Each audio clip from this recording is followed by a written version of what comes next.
मध्य प्रदेश, छत्तीसगढ़ समेत कई और राज्यों से भी सुझाव इस प्रकार के आए हैं और पार्टी के राष्ट्रीय अध्यक्ष ने अपने संबोधन में बहुत कैटेगरिकली भी कहा है कि समता पार्टी भी कभी राष्ट्रीय मान्यता प्राप्त पार्टी थी, जनता दल यूनाइटेड भी कभी मान्यता प्राप्त पार्टी रही है, राष्ट्रीय मान्यता प्राप्त पार्टी रही है। इसलिए उनकी इच्छा है कि इसका पुराना स्वरूप लौटना चाहिए, इसकी पुरानी ग्लोरी भी लौटनी चाहिए और इसका संख्या बल के साथ इसको राष्ट्रीय मान्यता की पार्टी भी मिलनी चाहिए। इसलिए ऐसे तमाम प्रयास किए जाएंगे। हम लोग के नेता स्वर्गीय जॉन फर्नांडिस साहब के प्रति श्रद्धांजलि की गई और 2 मिनट का मौन रखा गया। उसके बाद 3 राजनीतिक प्रस्ताव पास हुए, 4 राजनीतिक प्रस्ताव पास हुए, माफ करना, एक चौथा बाद में भी आया। एक को श्री आरसीपी सिंह जी ने, एक को श्री प्रशांत किशोर जी ने, एक को मैंने रखा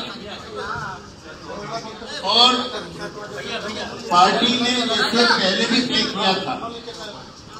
पार्टी ने सभी राज्यों की इकाइयों से सुझाव मांगे।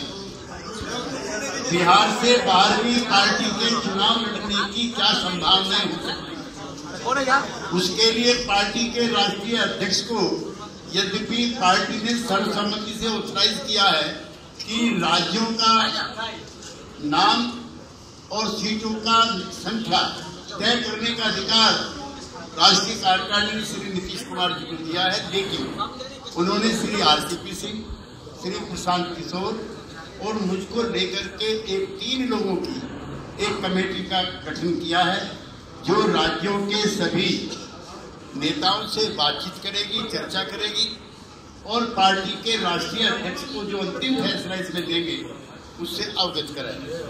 पार्टी के राज्यों के अध्यक्षों की जगह जगह पर ये राय है कि जहां पर पार्टी के पुराने नेताओं से जुड़ी हुई यादें, स्मृतियां हैं, जहां समाजवादी आंदोलन का पुराना संघर्ष का और प्रभाव का इतिहास रहा है, उन स्थानों को चिन्हित किया जाए और जहां जहां आवश्यक हो वहां पर चुनाव लड़ा जाए। जैसे लक्षद्वीप के बारे में पार्टी अध्यक्ष स्वयं जाकर के घोषणा करके आ जाए।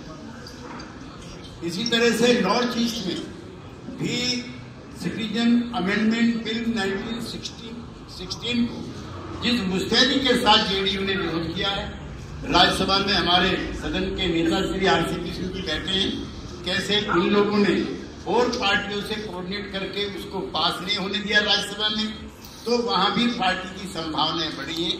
इसलिए आसाम हो, चाहे मणिपुर हो, चाहे और राज्य भी हो, वहां पे भी कुछ महत्वपूर्ण स्थानों पर पार्टी चुनाव लड़ने का इरादा रखती है। और आरसीपी सिंह जी ने भी स्पष्ट किया है वैचारिक सवालों पर। एक तो गठबंधन सिर्फ बिहार तक से नहीं, ये गठबंधन बिहार के बाहर नहीं है, इसलिए सब राज्यों में पार्टी स्वतंत्र तरीके से अपनी पुरानी सोशलिस्ट मूवमेंट की जो लीगेसी है उसके प्रोपेगेशन के लिए प्रतिबद्ध भी है और स्वतंत्र भी है।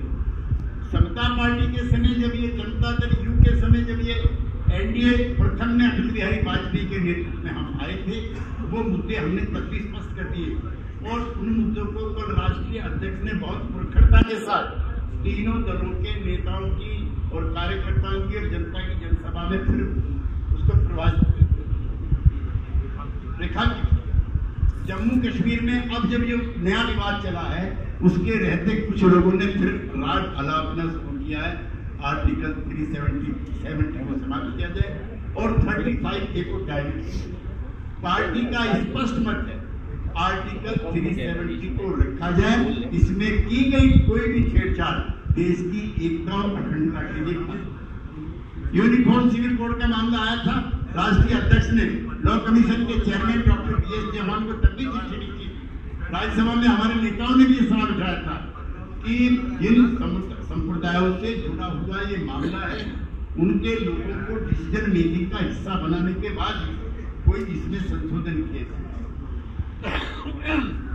राम जन्मभूमि बाबरी मस्जिद के विवाद पर पार्टी का अपने जन्म काल से और समाजवादी आंदोलन का स्पष्ट राय रखी है, या तो ये विवाद आपसी तालमेल से समाप्त हो, इसके प्रयास भी किए गए, चंद्रशेखर जी थे तब भी किए गए, वीपी सिंह जी थे तब भी किए गए, अटल जी थे तब भी किए गए और इवन नरसिंहा राव जी के समय भी किए गए, लेकिन वो कामयाब नहीं हुए। अब रोज रोज नित्य नए नए बयान जो आक्रामक और उग्रात्मक आती है उसको हम अच्छा नहीं मानते। ये मामला सुप्रीम कोर्ट में विचाराधीन है। सुप्रीम कोर्ट और सिर्फ सुप्रीम कोर्ट को ही इस पर कोई निर्णय देने का अधिकार है, जो सबको मान्य। आपसी सहमति के प्रयास असफल हो चुके हैं, चंद्रशेखर जी के समय भी, वीपी सिंह जी के समय भी और कई नेताओं के समय भी। इसलिए वैचारिक धरातल पर जनता दल यू का, समाजवादी आंदोलन का जो पृष्ठभूमि रही है, जो सवाल रहे, जो विचार रहे,